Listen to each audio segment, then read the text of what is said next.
지난주 수요 설교 때 말씀드렸던 것처럼 사도 바울은 지체 없이 예루살렘으로 가고자 했습니다.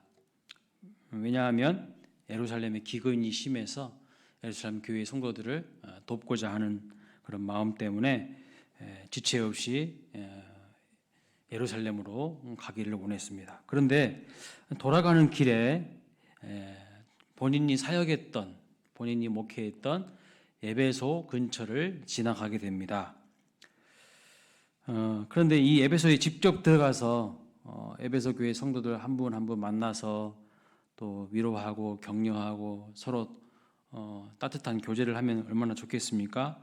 그런데 사도 바울 마음에는 그럴 여유가 없었어요. 그런 시간적인 여유가 없었어요. 빨리 예루살렘에 가서 예루살렘 교회 성도들을 돕고자 하는 마음이 많았기 때문에 에베소에 가지는 못했습니다. 그래서 에베소에서 남쪽으로 약 48km 정도 떨어져 있었던 밀레도라는 지역에 도착을 하게 되는데, 그 밀레도라는 곳에서 에베소 교회의 대표자들인 장로님들만 초대를 하는 거예요. 장로님들만 급히 전가를 보내서 이쪽으로 오시라 초청을 합니다. 그래서 만나게 되죠. 그리고 이제 장로님들을 앉혀놓고 고별 설교를 하는 거예요. 고별 설교를. 아마 사도 바울이 처음으로 믿는 사람들을 대상으로 설교한 부분입니다. 지금까지는 사도 바울이 믿는 사람들을 대상으로 설교한 적이 없어요. 다 안 믿는 사람들, 불신자들. 유대교의 회당에서 유대교를 믿었던 사람들을 대상으로 복음을 전했던 것이지, 이렇게 예수 믿는 사람들을 대상으로 설교한 적은 거의 없었습니다. 그래서 처음으로 믿음의 사람들을 대상으로 지금 설교를 하고 있는 거예요. 그런데 여러분, 이 사도 바울이 에베소 교회 장로님들을 다 앉혀놓고 설교를 하는데, 참 이 마지막 고별 설교를 하면서 저는 이 고별 설교 내용을 보면서 가슴이 뭉클하더라고요. 가슴이 뭉클했어요. 감동을 받았습니다. 그러니까 오늘 본문 말씀을 보면 이 사도 바울의 고별 설교 내용인데 참 아름다운 목회 이야기이죠. 사도 바울의 아름다운 목회 이야기. 목회자와 성도의 아름다운 관계를 보여주는 이야기입니다. 그래서 저도 이렇게 고별 설교를 읽으면서 나중에 광일교회를 떠날 때 목회를 다 마치고 이제 떠날 때에 이렇게 감동적인 설교를 하면 참 좋겠다. 그런 생각을 해보았습니다. 말씀을 묵상하면서요. 마지막 고별 설교를 마친 후에 그들이 어떻게 합니까? 서로 무릎을 꿇고요, 기도를 해요. 우리가 본문 뒤에까지 다 안 읽어봤지만 뒤쪽에 보시면 그런 이야기가 나와요. 사도 바울이 고별 설교를 다 한 다음에 서로 무릎을 꿇고 기도해요. 그리고 서로 껴안고 입을 맞춥니다. 상당히 아름다운 모습이죠. 서로 껴안고 입을 맞추면서 헤어짐을 아쉬워하는 그런 모습을 보이고 있어요.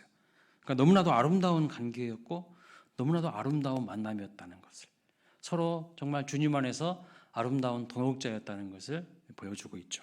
그래서 사도행전 20장 36절 38절 말씀 볼까요? 같이 한번 읽어보겠습니다. 시작. 이 말을 한 후 무릎을 꿇고 그 모든 사람들과 함께 기도하더니 크게 울며 바울의 목을 안고 입을 맞추고 다시 그 얼굴을 보지 못하리라 한 말로 말미암아 더욱 근심하고 배에까지 그를 전송하니라. 이 말을 한 후에, 그 말은 사도 바울의 고별 설교가 끝난 후에 함께 무릎을 꿇고 함께 하나님 앞에서 기도하면서 이제 더 이상은 당신들을 만나지 못할 것 같습니다. 아쉬워하는 인사를 하면서 서로 막 울어요. 헤어짐을 안타까워하면서. 참 너무나 아름답지 않습니까? 사랑하는 목자와 또 정든 목자를 떠나보내는 것을 아쉬워하는 마음. 그것이 어떻게 드러납니까? 서로 안고 헤어짐을 슬퍼하면서 크게 울었다는 표현으로 드러납니다. 우리 광일교회 모든 성도들의 관계가 이런 관계가 되시기를 주님의 이름으로 축복합니다. 또 성도와 성도의 관계도, 목회자와 성도의 관계도 이런 관계가 될 수 있기를 간절히 소망합니다. 자, 하나님의 은혜로 거듭난 우리 모두가요 사명자인데, 그 사명자는 어떤 삶을 살아야 하는지 사도 바울의 고백을 통해서 도전을 받게 됩니다. 먼저 24절 말씀 보면 사명자는 어떤 삶을 살아가는가, 24절 말씀 한번 볼까요? 같이 한번 읽어보겠습니다. 내가 달려갈 길과 주 예수께 받은 사명, 곧 하나님의 은혜의 복음을 증언하는 일을 마치려 하면은 나의 생명조차 조금도 귀한 것으로 여기지 아니하노라 그랬습니다. 여기 말씀을 보면 한 가지 중요한 특징이 드러나게 되는데, 그것이 무엇이냐면 분명한 방향성이 있는 삶을 살았다는 것입니다. 방향성이 분명하다는 것은 목적지가 분명하다는 뜻이죠. 목적지가 분명하기 때문에 방황하지 않습니다. 우왕좌왕하지 않습니다. 그 목적지를 향해서 달려갈 수가 있는 것이죠. 근데 목적지가 없는 사람들, 방향성이 없는 사람들, 그냥 인생을요 우왕좌왕하다가 끝나요. 그냥 세상 풍조에 따라서 이리 갔다 저리 갔다 하다가 그냥 인생 끝나는 거예요. 그런 사람들 허다합니다. 목적지가 없어요. 목적이 없어. 비전이 없어요. 사명이 없어요. 그것을 못 잡아 발견했어요. 그러니까요 인생을 엉뚱하게 살다가 그냥 휴지부지 끝나는 인생들이 너무 많다는 거예요. 만약 여러분 인생을 정말 열심히 달려서 최선을 다해서 살았습니다. 그런데 만약에 그 방향이 잘못되었다면 어떻게 될까요? 정말 열심히 살았어요. 최선을 다해서 살았어요. 그런데 알고 보니까 그 방향이 잘못되었다면 어떻게 될까요? 그 모든 것이 허무한 거예요. 제대로 된 방향에서 제대로 된 목적지를 향해서 달려가야 되는데, 내가 열심히 달리긴 달렸어. 내가 열심히 최선을 다해서 달리긴 했는데 그 방향이 알고 보니까 잘못된 방향이었어. 그러면 그 사람은요 얼마나 그 마음이 허무할까요? 그런데 그런 사람들이 상당히 많다는 거예요. 잘못된 방향으로 막 달려가는 사람들, 그 방향이 지금 제대로 된 방향이 아님에도 불구하고 달려가는 사람들이 너무나도 많습니다. 그래서 방향 없는 열심은 위험한 거예요. 제대로 된 방향을 발견하지 못한 열심은 아주 위험한 것입니다. 하나님은 그 길이 아니라고 하는데 엉뚱한 길에서 나는 열심히 막 살고 있어. 아무리 열심히 뛰어봤자 그것은요 허망한 길이 될 수밖에 없다는 것이죠.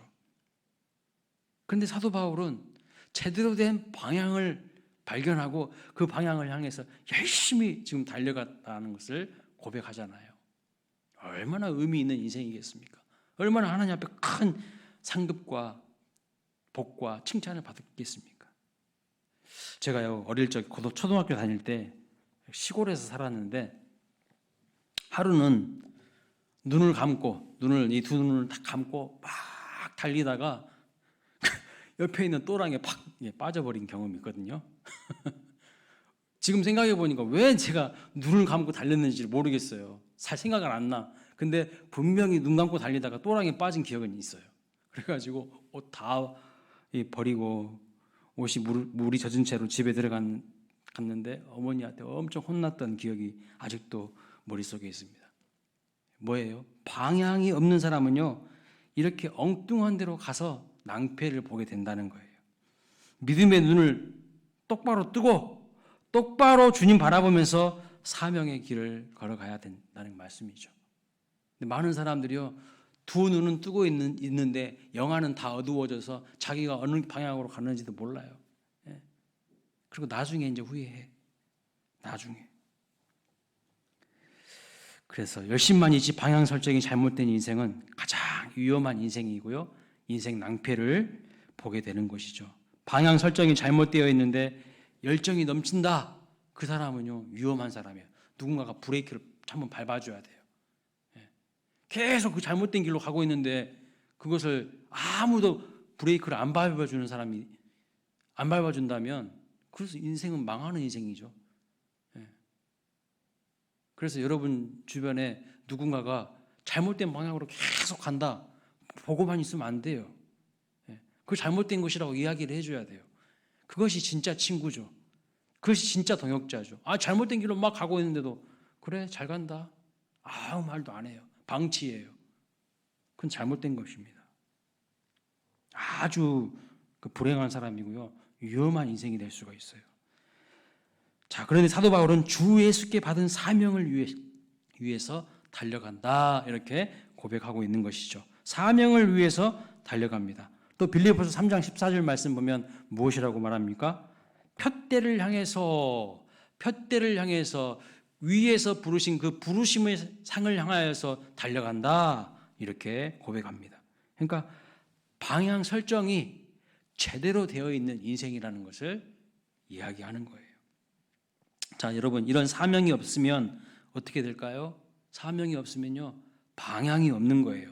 그래서 대부분의 사람들은 하나님 안에서 인생의 비전과 사명과 방향과 목적지를 발견하지 못한 사람들, 대부분의 사람들은 어떻게 살아가냐면 자기 생각대로 살아갑니다. 자기 생각대로 그냥 살아가요. 자기 하던 대로 살고요, 자기 그냥 세상의 방식대로 살아갑니다. 세상의 풍조에 따라서 그냥 살아가는 거예요. 그 자기 생각대로 살아가는 인생의 특징이 무엇이냐면 하나님의 말씀이 없는 인생들이에요. 하나님의 말씀이 없어. 그래서 시편 1편에도 보면 복 있는 사람과 복 없는 사람이 아니라 복 있는 사람과 악인을 비교 대조하고 있지 않습니까? 복 있는 사람은요, 말씀을 붙잡는 사람이요, 주야로 하나님 말씀 묵상하고 자기의 마음 중심을 하나님께 뿌리 내리는 사람이에요. 시냇가에 심은 나무처럼. 그래서 열매를 맺어요. 그런데 악인은요, 말씀이 없는 사람이야.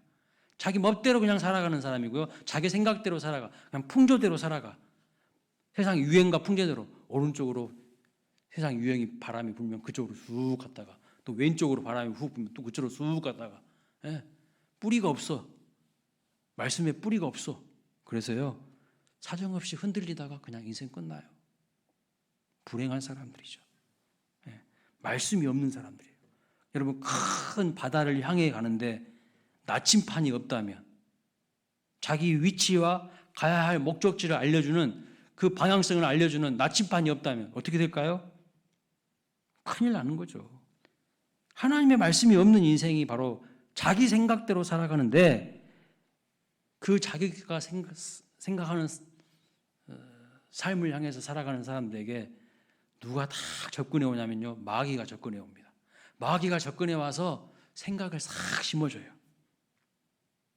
그래서 많은 사람들이 어떻게 살아가냐면 자기 소견에 옳은 대로 살아가요. 자기 소견에 옳은 대로. 사사시대의 특징이 무엇이냐면 자기 소견에 옳은 대로 살았어요. 하나님의 말씀 그까짓 것이 뭐가 필요하냐고. 내 마음대로 살면 되지, 내 편한 대로 살면 되지, 그렇게 살았어요. 자기 소견에 옳은 대로 멋대로 살아갔어요. 그래서 그 시대가 엄청나게 혼탁했던 시대였습니다. 하나님의 말씀이 없는 곳에 마귀가요, 생각을 집어넣어요. 근데 하나님의 말씀이 있으면 마귀가 생각을 집어넣으려고 해도요, 안 들어가.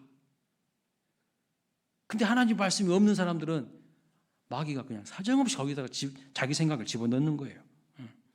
지난주 제가 주일 설교에 말씀했던 것처럼 그 본문에 뭐라고 말씀했습니까? 깨끗이 청소된 그곳에 오히려 7 귀신이 들어갔다는 그 말씀처럼 하나님 말씀이 없는 곳에서 마귀가 계속해서요, 쓸데없는 생각들을 계속 집어넣어요. 쓸데없는 생각들. 그리고 그것이 잘못인지도 모르고 그대로 행동하는 사람들이 많습니다. 요한복음 13장 2절에 보시면 마귀가요, 가룟 유다에게 예수님을 팔 생각을 다 집어넣었다고 말씀하고 있어요. 그러니까 마귀가 하는 역할 중에 하나가 뭐냐면요, 우리의 생각을 집어넣어요. 우리에게 생각을 집어넣는 거 누가 하냐면 마귀가 해요. 성령님도 하시지만 마귀도 우리에게 생각을 집어넣어요. 성령은요, 영의 생각을 집어넣으시는데 마귀는요, 악한 것들은요, 악한 영의 생각을 집어넣는 거예요. 육신의 서욕을 따르게 만들고요, 주님의 말씀에 불순종하게 만드는 그런 생각들을 막 집어넣는 거예요. 그래서 이 생각은요, 반드시 행동으로 연결이 됩니다. 생각이 행동을 낳아요. 어떤 생각을 하느냐가 내 인생을 결정지을 수 있다는 것이죠. 그래서 늘 내 마음과 생각이 하나님의 진리의 말씀으로 충만해야 돼요. 그것이 마귀의 관계를 이길 수 있는 비결입니다. 말씀대로 행동해야지 내 생각대로 행동하는 것 아주 위험한 거예요. 자기 마음대로 자기 멋대로 하는 것이 좋은 게 아닙니다. 하나님의 말씀으로 생각이 잘 정리되시기를 주님의 이름으로 축복합니다. 늘 하나님의 말씀으로 내 마음을 다듬으셔야 돼요. 말씀대로 행동해야지 내 생각대로 행동하는 것 정말 위험한 거예요. 꼭 기억하십시오. 말씀대로 행동해야 된다. 내 생각대로 행동하면 거기서요 꼭 문제가 일어나요. 자, 마태복음 25장에 보시면 달란트 비유가 나옵니다. 한 달란트 맡은 사람이 나오잖아요. 예수님한테 칭찬받지 못했던 한 달란트 맡은 사람 나오잖아요. 그 한 달란트 맡은 사람은요, 그 특징이 뭐냐면 생각이 많은 사람이 있어요. 생각이 많아. 5달란트, 2달란트 받은 사람은요, 나가서 열심히 일했습니다. 충성을 다했어요. 그래서 뭐라고 칭찬받았습니까? 네가 적은 일에 충성했으니 더 많은 것까지 맡기겠다고 그렇게 예수님께서 말씀하시죠. 그런데 한 달란트 맡은 사람의 특징이 뭡니까? 일은 안 하고요, 생각은 많아. 일은 안 하고 생각은 많다고요.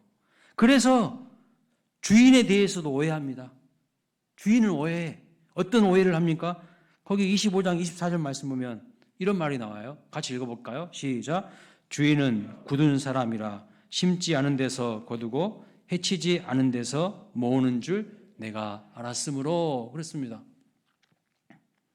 세번역 성경에서는 이걸 좀 더 쉽게 표현했더라고요. 같이 한번 보겠습니다. 시작.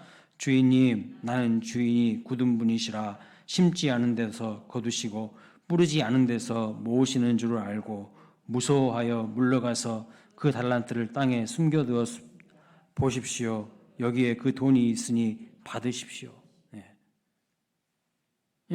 한 달란트 받은 종은요, 완전히 주인에 대해서 오해하고 있어요. 잘못 알고 있어. 주님은 어떤 분이십니까? 심은 데서 거두게 하시는 분이시죠. 뿌리지 않았는데도 거두게 하시는 분이 아니십니다. 심어야 하고 뿌려야 한다는 거예요. 근데 악한 종은 이렇게 생각하지 않은 거예요. 반대로 생각해. 스스로 생각이 많고요. 주인에 대해서 오해했어요. 주인이 누굽니까? 여기서 말하는 주인은, 비유로 말하는 주인은 누구예요? 하나님이시죠. 하나님을 모르니까요. 하나님을 오해합니다. 하나님의 말씀을 가까이 하지 않으니까요. 자기 마음대로 생각한 거예요. 하나님을 알아야 되는데 하나님을 모르니까 자기 생각대로 그냥 오해한 거예요. 그래서 그 뒷부분 말씀을 쭉 읽어보면 뭐라고 말하냐면 주인이 무엇이라고 말씀합니까? 악하고 게으른 종아. 이 악하고 게으른 종아라고 하면서 그 가진 한 달란트까지 빼앗아서 10달란트 가진 자에게 주시는 것을 볼 수 있어요. 그 가진 것까지 다 뺏어버려요. 따라서 우리는요, 내 생각대로가 아니라 하나님의 말씀대로 순종하는 삶을 살아가야 합니다. 하나님이 어떤 분이신지를 알아야 된다는 거예요. 지금 하나님이 어떤 분이신지 모르잖아요. 이 한 달란트 맡은 사람 오해하고 있잖아요. 그 하나님을 알려면요, 늘 하나님의 말씀을 가까이 해야 돼요. 이 하나님의 말씀, 성경 66권에 하나님이 어떤 분이신지를 다 계시해 두셨거든요.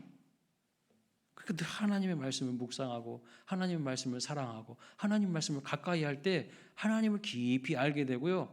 마귀가 뭐라고 어떤 생각을 집어넣어줘도 그건 아니야. 탁 쳐낼 수가 있어요. 예? 마귀가 자꾸 우리의 마음과 생각을 공격한다니까요. 그거 아니라고 탁탁탁 쳐낼 수가 있어. 근데 이 말씀으로 무장되어 있지 않은 사람들은 다 넘어가요.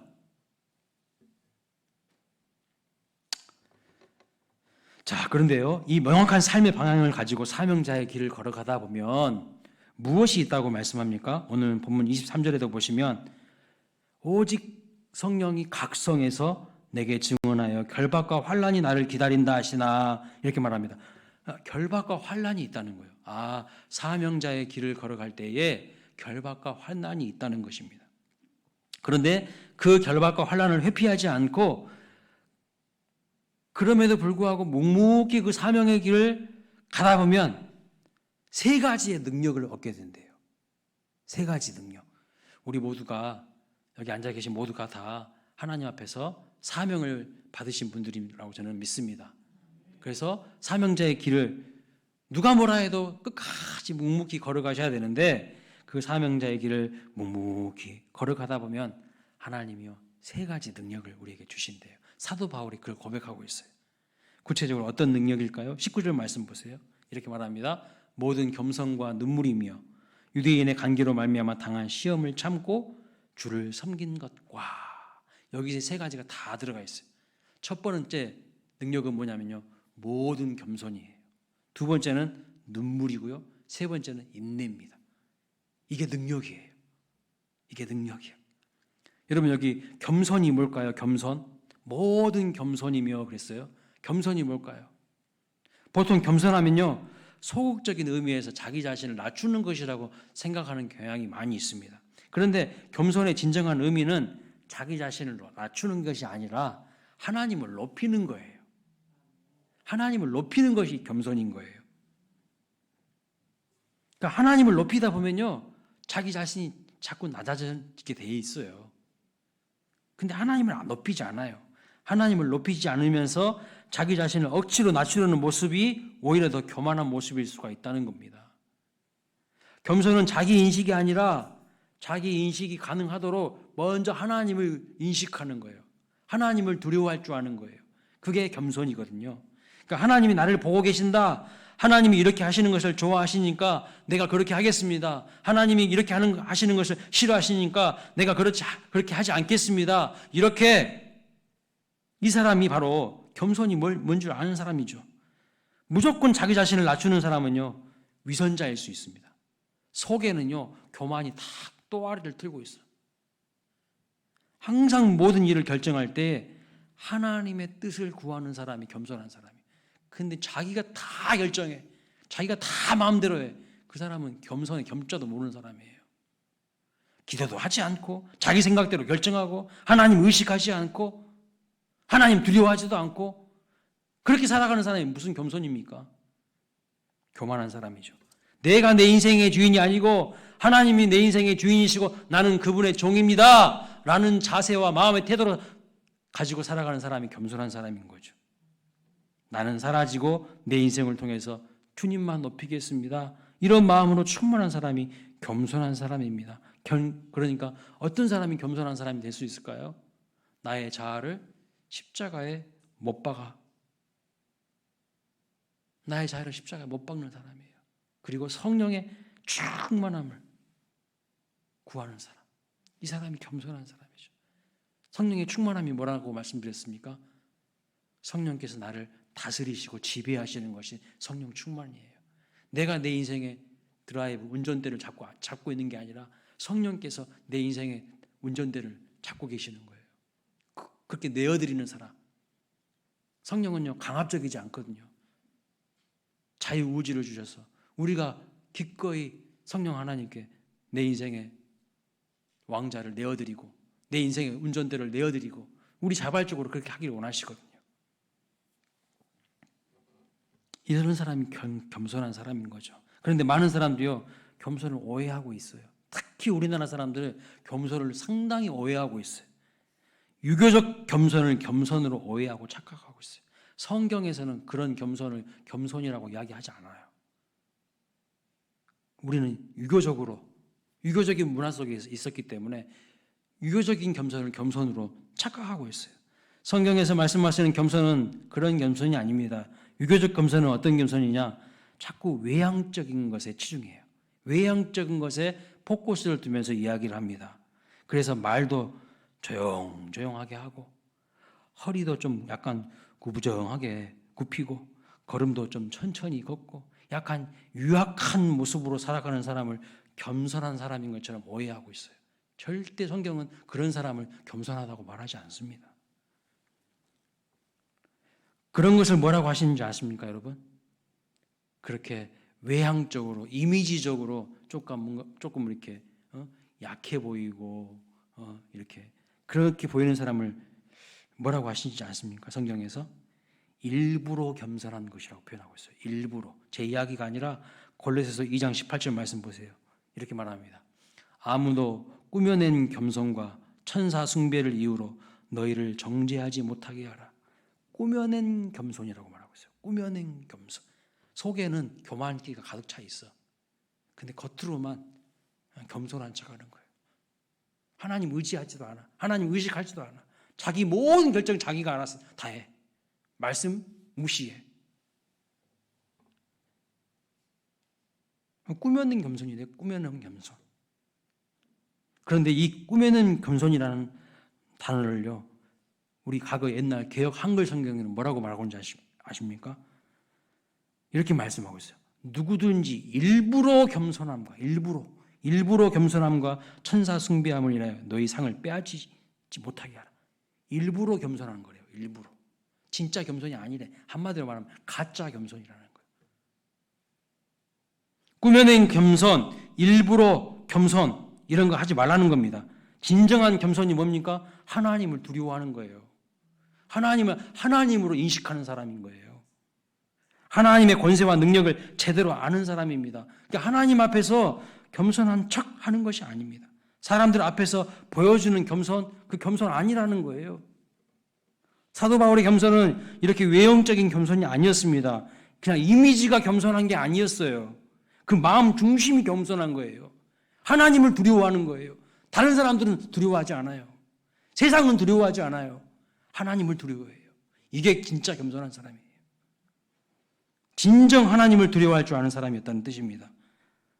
이런 사람이 세상이 두렵지가 않죠. 세상 앞에서 쫄지 않아요. 그렇기 때문에 하나님을 두려워할 줄 아는 겸손한 사람이었기 때문에 어떻게 행동합니까? 본문 20절, 21절 말씀 보세요. 유익한 것은 무엇이든지 공중 앞에서나 각 집에서나 거리낌이 없이 여러분에게 전하여 가르치고 또 유대인과 헬라인들에 대한 하나님께 대한 회개와 우리 주 예수 그리스도께 대한 믿음을 증언한 것이라. 진짜 겸손한 사람이니까요. 하나님을 두려워할 줄 알고요. 그래서 공중 앞에서도요, 꺼리낌이 없이 담대하게 예수님을 전합니다. 이게 겸손한 사람이라고 말씀하고 있어요. 회개하라고 이야기할 수가 있었던 거예요.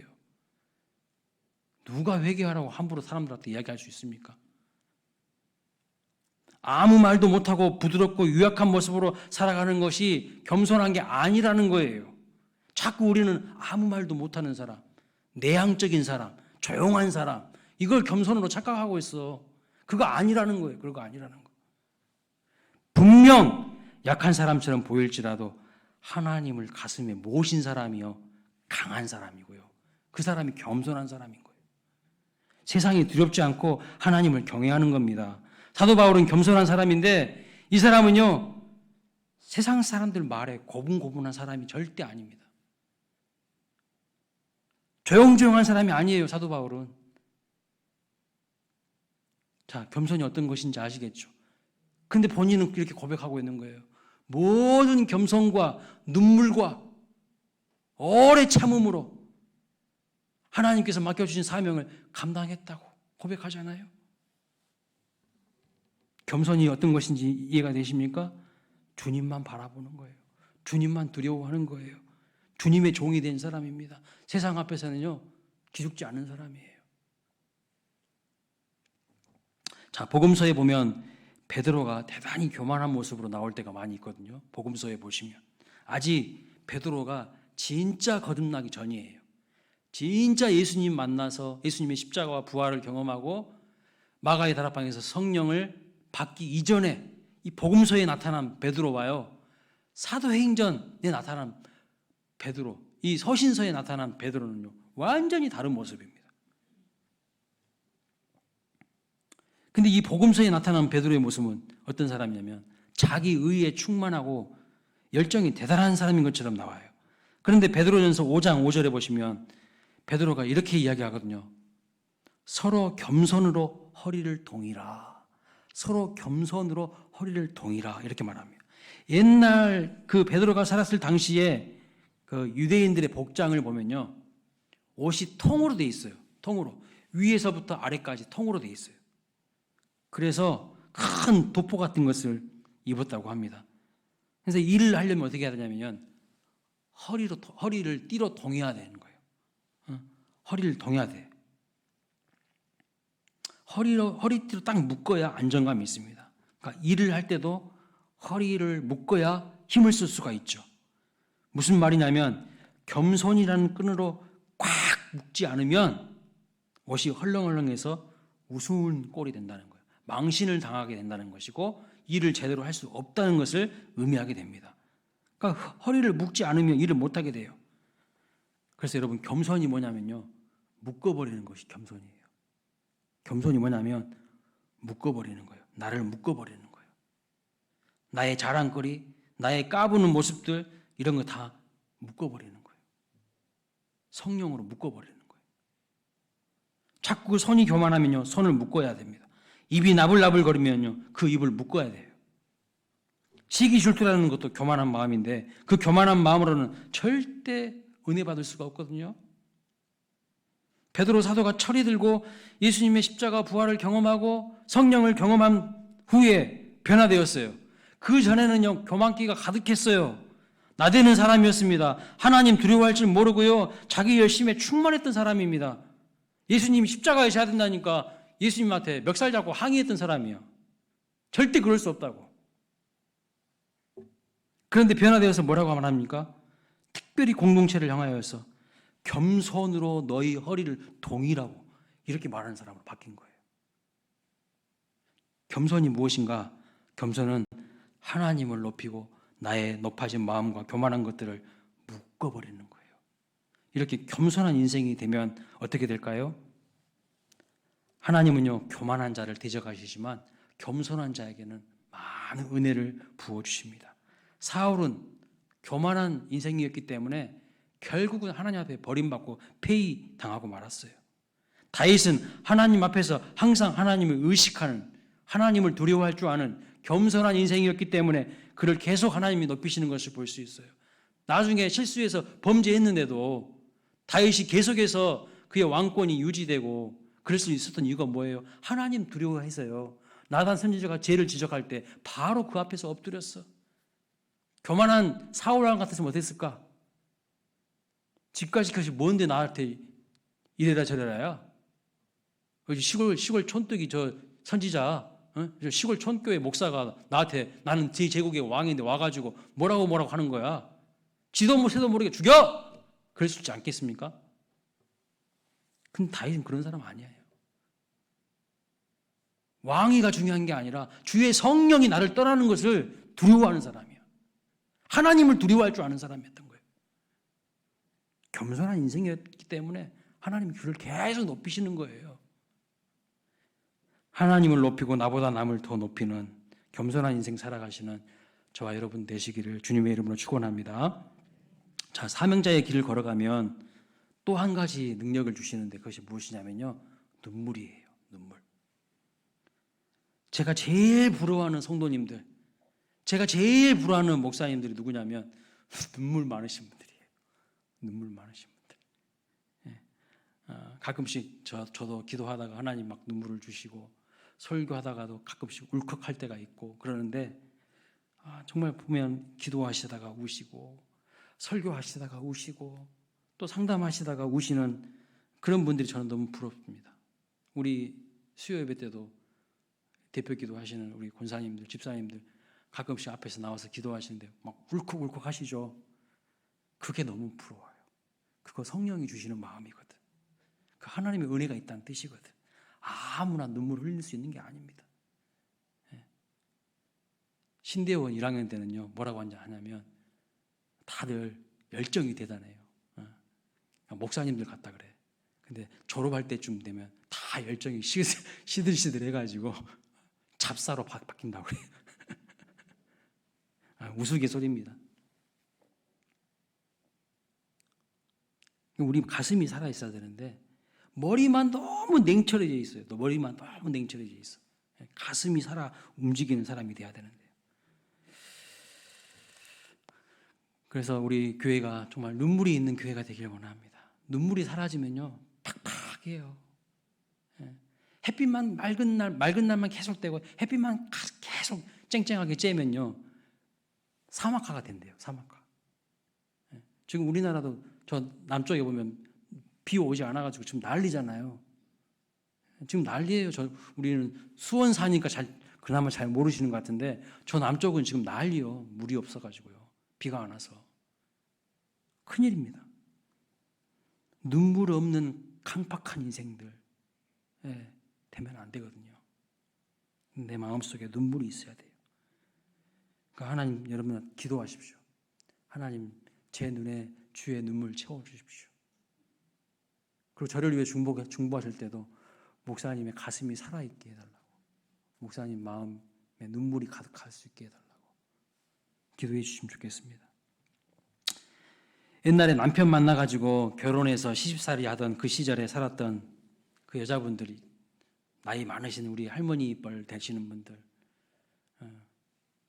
그분들 참 힘들지 않았습니까? 온갖 시집살이를 다 겪어야 했습니다. 죄라고 하면 그냥 남편 사랑하는 죄밖에 없어. 그죠? 그런데도 남편 사랑하는 마음과 자식 사랑하는 마음으로 그냥 모진 고통을 다 이겨내지 않습니까? 그 시집살이, 그 억울한 시집살이 다 이겨내지 않았습니까? 눈물로 이겨낼 수 있었던 이유가 뭐예요? 다른 거 아니에요. 사랑 딱 그 한 가지였거든요. 사랑 때문이었어요. 여러분, 사명자가 어떤 사람일까요? 예수님 사랑한 것 때문에 거룩한 눈물을 흘리는 사람, 그게 바로 사명자예요. 예수님 사랑하니까 그때부터요 별의별 일이 다 벌어집니다. 온갖 오해를 당하고요, 핍박을 당하고요, 억울한 일 당하고요, 별의별 소리를 다 들어요. 모함을 다 당하고요. 그럼에도 이길 수 있는 힘이 어디에서 올까요? 예수님 사랑하는 그 마음 때문에 흘리는 눈물로부터 오는 거예요. 그러니까 눈물이 사라졌다, 비상이 걸린 거예요. 그 교회에 눈물 흘리는 성도가 없다, 눈물 흘리면서 눈물 뿌리면서 기도하는 성도가 없다, 그 교회에 비상 걸린 거예요. 사실은 다들 마음이 강팍하고요, 머리만 그냥 바삭바삭바삭바삭 냉철해가지고, 그럼 은혜가 없어요. 그런 교회는, 그런 인생은 은혜가 없어. 예수님 사랑하는 마음 때문에 흘리는 눈물로부터 세상의 모든 어려움을 이길 수가 있거든요.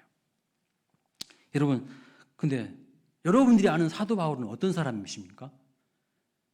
제가 이해하는 사도 바울은요, 눈물 많은 사람이 아니거든요. 엄청 사도 바울은 강한 사람이에요. 대장 같은 사람이에요. 대장. 강력한 카리스마가 있고 대장 기질이 있는 사람입니다. 기질로 말하면요, 담즙질 소유자예요. 담즙질. 나를 따르라 이런 사람이야.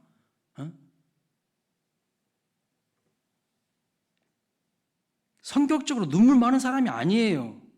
근데 오늘 본문에 보니까 자기의 길을, 사명의 길을 되돌아보면서 뭐라고 하냐면 눈물로 목회했다는 거예요. 눈물로. 그는 성령 충만한 인생이 되어서요, 자기 성격과 기질을 초월하여서 예수님의 가슴으로 살았던 사람으로 변화되었다는 것을 말하고 있는 거예요. 자기가 원래 기질과 성격은요, 대단한 카리스마가 있는 사람이거든요.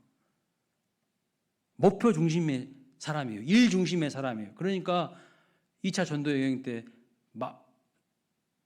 마가 요한 데리고 가는 문제로 바나바랑 대판 싸우고 갈라지지 않았습니까? 마가 요한 같은 그런 사람은 나 데리고 사역할 수 없다고.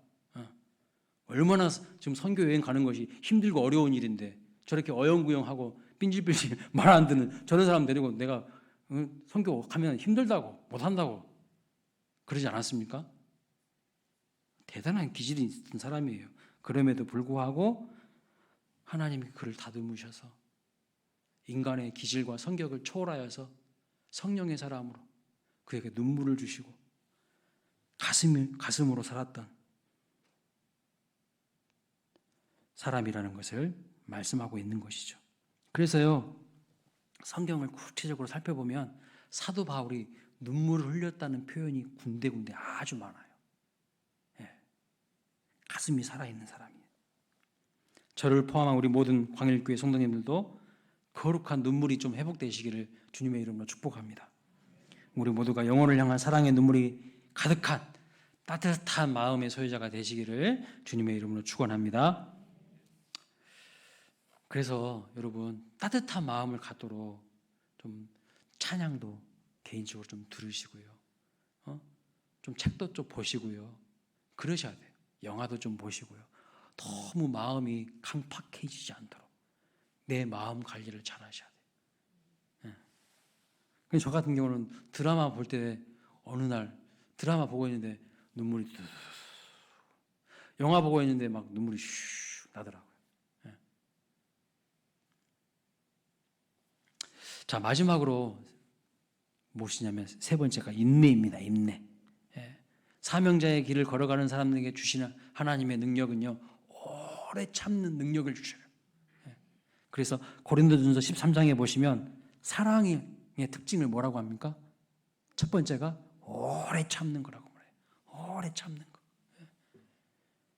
내가 사랑의 사람인가 아닌가, 그것을 구별할 수 있는 척도가 뭐냐면요, 오래 참는 사람인가, 인내하는 사람인가 아닌가 보면 알 수 있어요. 오래 참는 거예요. 그리고 고린도전서 12장 고린도후서 12장 12절에 보면 사도의 표지가 나와요. 사도의 표지. 사도의 표지가 뭐냐면 사도라는 어떤 증명이 있는데 그것이 무엇인가? 모든 참음이라고 말씀하고 있어요. 인내라고 말씀하고 있어요. 인내. 참는 것을 보면 그 사람이 사도인지 아닌지 알 수 있다는 것입니다. 표적과 기사와 능력을 행하는 거, 이것은 그냥 뒷부분에 있어요. 이것보다 더 중요한 것이 뭐냐면 참는 사람인가 안 참는 사람인가 딱 보면 안다는 거예요.